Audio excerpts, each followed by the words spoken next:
Go. Good evening. Tonight I'm going to be talking to you about the Pro Agility Test. Quite recently it's come about that this test doesn't really assess agility, but rather than speed of change of direction, or COD as a lot of professionals call it. So for purposes today, we're going to call it the 5-10-5 shuttle, measuring change of direction and the speed at which an athlete can change direction. So who uses this test? It's used at NFL combines, before the draft. NHL teams use it. Major League Baseball teams also use it for a SPARQ rating or SPARQ rating, and that SPARQ rating measures speed, power, agility, reaction, and quickness. So any sport that you have that has quick change of directions and incorporates all of those variables, this is a good test to assess, not only for measurement purposes, so you can pit one athlete against another to see who's better, or just for extreme, have they improved since they've been training? So you're going to measure how much they've improved from beginning to end. So in a second here, I'll walk you over to it. I'll talk about the equipment and then slowly walk through the test with you. Go. Okay, as far as equipment goes, you want to stay consistent with your athletes. So if you're going to train on a turf field or you're going to play on a turf field, chances are you'd like to test on a turf field. If you're measuring your basketball athletes, you'd want to do it on the basketball floor, so on and so forth. What you want to make sure is you've got at least 20 meters of room, because these athletes are going to be getting to top end speed in a very short amount of distance. You want them room to go through. So what you need is a good area, safe, room on each end to start and stop.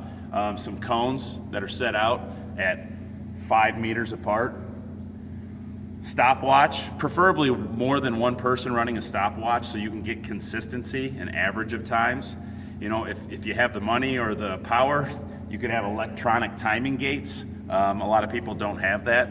Our high school doesn't, so we're going to use just a stopwatch and so on. So I'm going to walk over here and I'm going to walk you through how the test is administered. I'm not going to do it full speed. So here we go.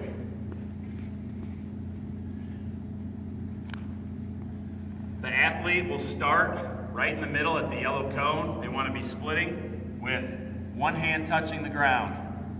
On go, they want to make a directional movement, lateral direction movement towards the purple cone, and they're going to touch that line.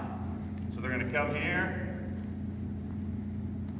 touch, change direction, run all the way through to the far end cone, touch, and then run through the starting point.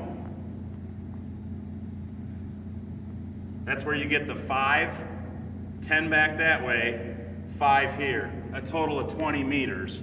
And you realize when that goes top speed, it's not really an agility test, it's a change of direction and how quickly an athlete can do that.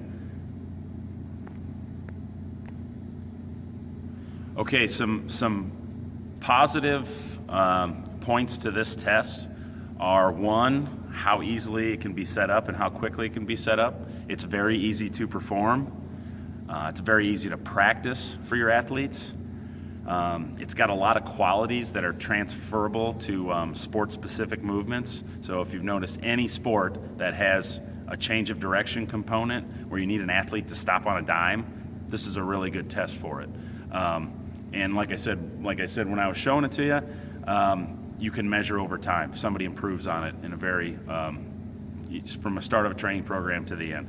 Some bad points about this test: it lacks a reaction component. So in baseball and football and hockey, basketball, there's that reaction component where athletes are moving their feet quickly and asked to change direction and still catch something. This test doesn't do that. It's simply a change of direction. So that's one thing that's lacking from this test.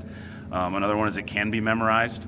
And like with any assessment test, and I think you can argue this, anybody can, that good performance on this test right here doesn't mean they're going to perform well on the field. It just means that you're doing the right things training wise to get them quicker, to get them move more efficiently. So this was the 5-10-5 shuttle test, which measures change of direction and not so much agility. Thank you.